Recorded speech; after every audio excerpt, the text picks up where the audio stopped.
Nesse segundo áudio de estudo das Escrituras Sagradas acerca dessa maravilhosa salvação de Deus em relação à vida humana, e se eu pudesse fazer esse resumo acerca do que eu disse, pensando na salvação do nosso espírito, que antes estava morto de uma maneira inacessível na questão de ter contato com o seu Criador, com Deus.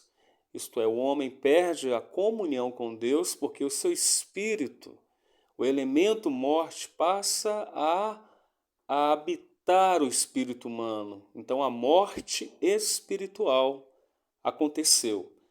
Mas quando a gente crê em Jesus, nós o temos como Senhor, como Salvador da nossa vida, instantaneamente essa consequência da morte no espírito humano, ela é desfeita, no sentido de que é a partir daí que o homem pode ter e volta a ter comunhão com o seu Criador, com o seu Pai Celestial.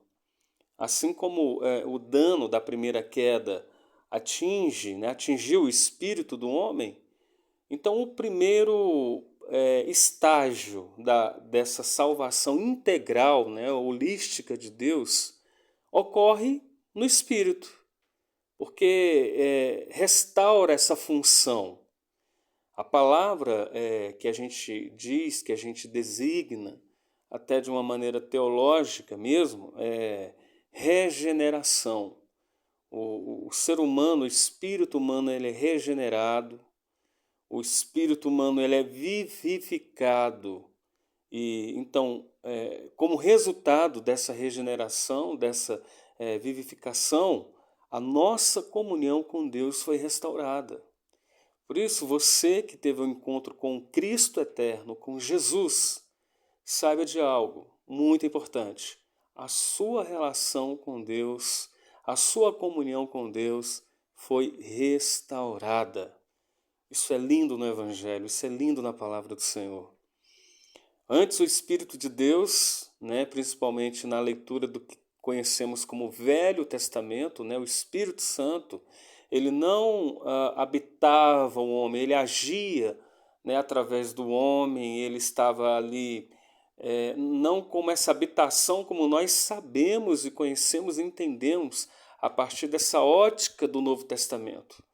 Mas agora nós cremos que a partir do Espírito Santo habitando a vida do cristão, o nosso espírito ele permanece ali, sendo alimentado por Deus, em comunhão com Deus e com o seu espírito. Ele não apenas trabalha em nós em áreas no corpo ou áreas da alma, mas é a partir do nosso espírito, é a partir dessa regeneração, porque ele nos habita.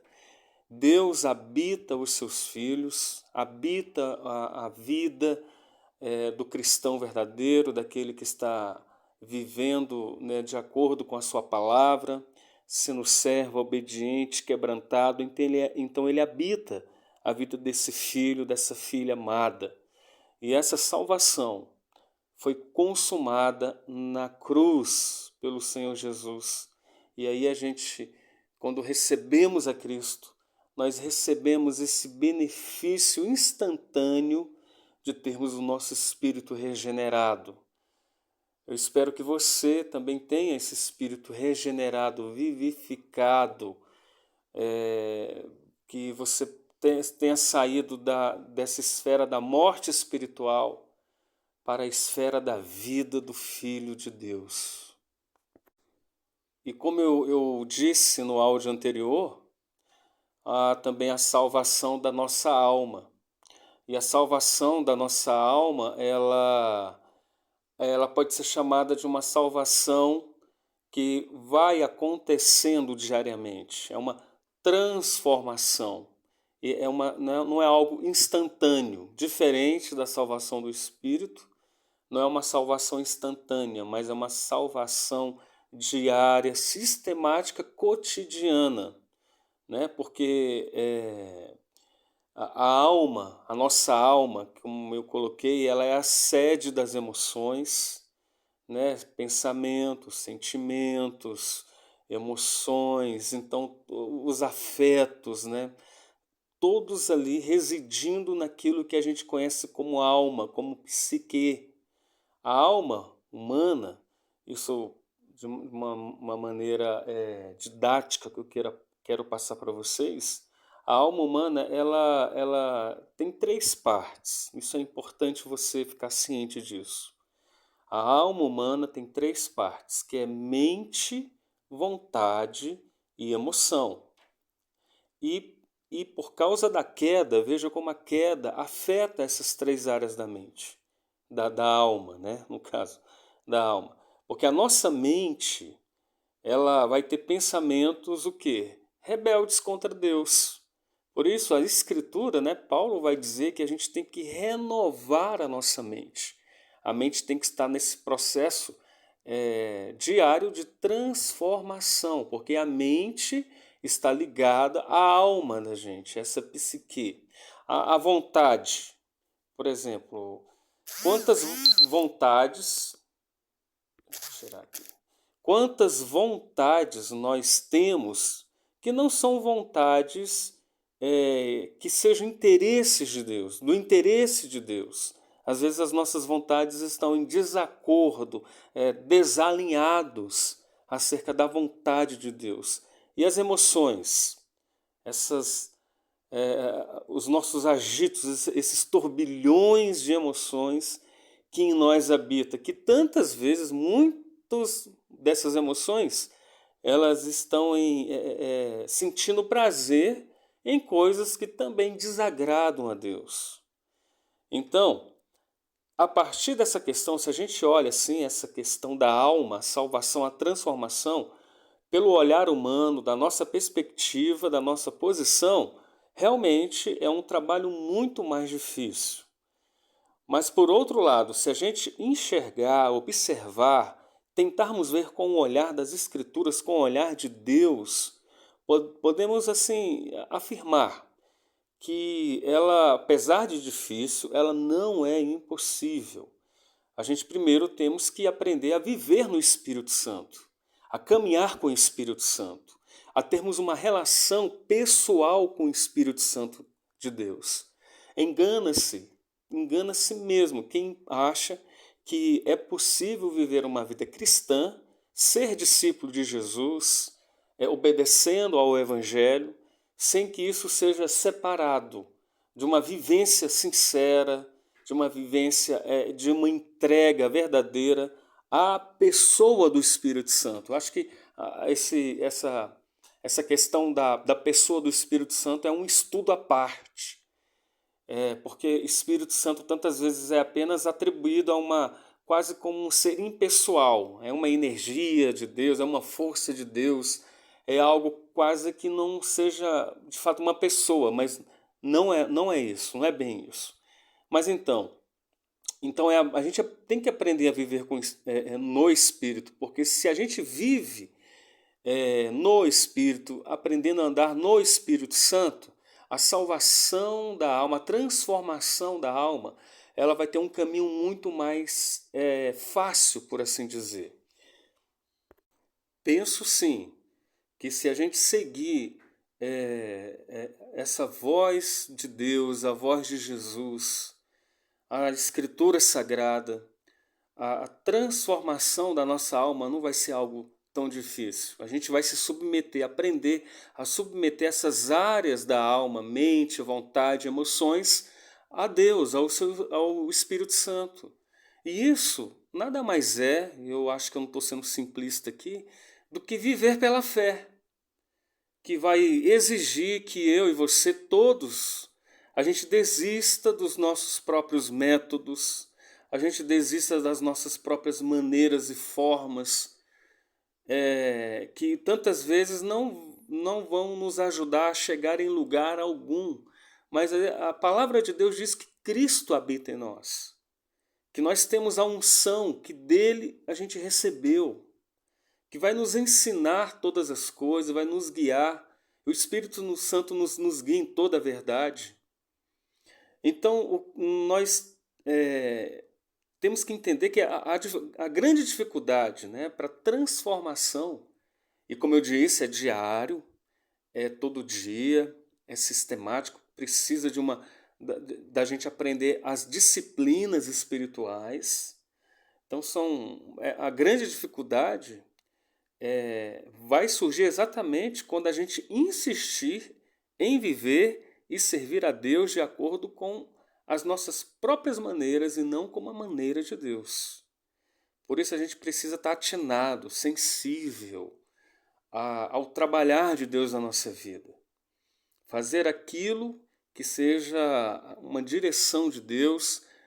Isto, de uma maneira mais prática, é consumir a sua palavra, é ler sua palavra, é reler sua palavra, meditar na sua palavra, é orar a palavra de Deus, é mergulhar na palavra em jejum, em contato com o Senhor, em essas disciplinas espirituais que vai o que? Matando, por assim dizer, toda essa inclinação da queda que subsiste em nós, na nossa alma, querendo nos levar para caminhos longe da vontade do Senhor. E a salvação da alma, ela não ocorre de um momento para o outro. Ela é lenta, e quando eu falo salvação de alma, eu estou falando da transformação. A nossa alma é transformada. Então é isso, é algo lento que vai exigir de todo cristão sincero e verdadeiro um comprometimento. Buscar essa transformação, querer essa transformação. Isso não é mágica, isso não vem através de uma oração forte, isso não vem através de um passe cristão, que tem muito disso, recebe uma oração aqui e tudo se resolve. Não, é dedicação, é movimento, é um querer, é um desejar, é um permitir-se submeter-se à direção do Espírito de Deus, aceitar a disciplina dele, a repreensão dele, é se arrepender continuamente.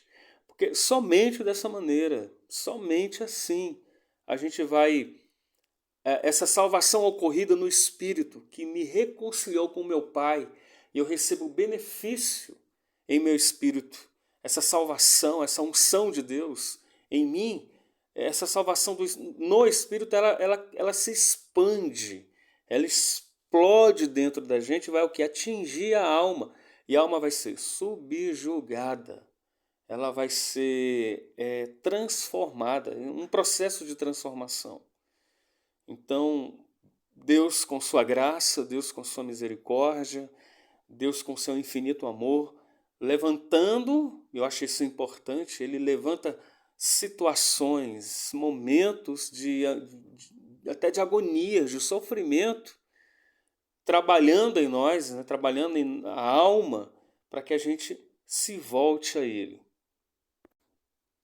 Até que chegamos no corpo. Porque o homem é formado de corpo, alma, espírito. Tricotomia.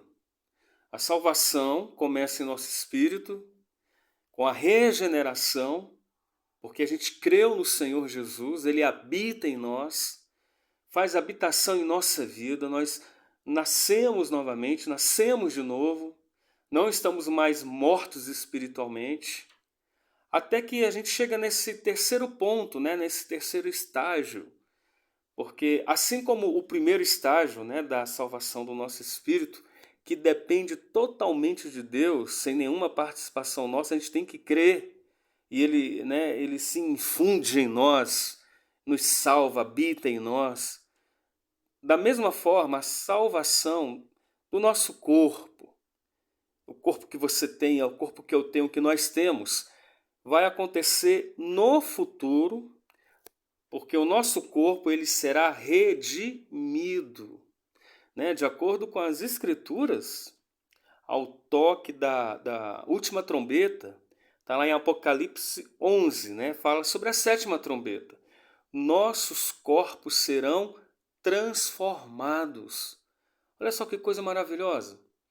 O ser humano, quando ele estiver diante do cristão, né, salvo, ele estará diante do Senhor completamente um ser totalmente diferente do que nós somos hoje. Para mim, esse é um dos grandes mistérios da qual nós não temos uma resposta completa e absoluta, mas apenas devemos crer e descansar no Senhor de que assim será, né? O nosso espírito, o nosso corpo, a nossa alma diante do Senhor. Mas enfim, corpo transformado, uma redenção do nosso corpo, ou também podemos até dizer uma glorificação. Primeiramente, os mortos em Cristo, né? Eles vão ressuscitar juntamente com o que estiverem vivos, né? O arrebatamento da igreja. Está lá em 1 Tessalonicenses, no capítulo 4, é bem conhecido. E também Paulo usa uma palavra interessante, que aquilo que é corruptível, ele será revestido, ele será vazado pela incorruptibilidade. Ele está falando de quê? Do nosso corpo. Aquilo que é perecível, aquilo que é pecador, aquilo que é corruptível, ele vai ser atravessado, vazado, permeado pela incorruptibilidade. Mesmo que isso seja algo que tenha o seu fenômeno, né? O que irá acontecer vai ser no futuro. Hoje, eu digo hoje, a gente pode experimentar um pouco dessa salvação no corpo. E eu digo assim porque apesar do nosso corpo hoje ser o corpo corruptível, o corpo que adoece, o corpo que envelhece, o corpo que é o canal, o meio, o viés da consumação do pecado, dessa consequência do pecado também, que é a morte. Né? O pecado habita o ser humano através dos membros do corpo. Né? Por outro lado, quando a gente permite, aliás, quando o Espírito Santo, vivendo em nós, vive essa vida de Deus em nós, vive o Evangelho, a gente vivendo a palavra do Senhor, o Evangelho, e a nossa alma sendo transformada todo dia, não existe outra consequência. O nosso corpo, ele vai receber essa reverberação dessa salvação total em nós. O nosso corpo vai ser útil para a prática do bem, para a prática daquilo que seja da vontade do Senhor. Né? Lentamente o nosso corpo também vai sendo alcançado. Paulo também no capítulo 8 de Romanos vai dizer que ele irá vivificar os nossos corpos mortais por meio do seu Espírito que em nós habita. Então, há uma esperança, uma palavra também final de Deus acerca do nosso corpo. Isto é, haverá uma salvação integral no final. Você veja como é que é o amor de Deus pela sua criatura, apesar do pecado atingir essas 3 áreas da nossa vida, como que Deus, na sua infinita graça, na sua infinita misericórdia, Ele age de uma maneira poderosa, maravilhosa, no espírito, na alma e nas partes da alma, e também no corpo. Então, assim, é para dizer mesmo assim, como Deus é bom, como Ele ama os seus filhos, Ele ama a sua criação, e o projeto dele para a vida de todos nós é algo assim, indescritível. A gente apenas olha para Ele, para o nosso Pai Celestial e agradece por tudo aquilo que Ele tem feito e que ainda fará, como uma dádiva da sua graça e do seu amor pelos seus filhos.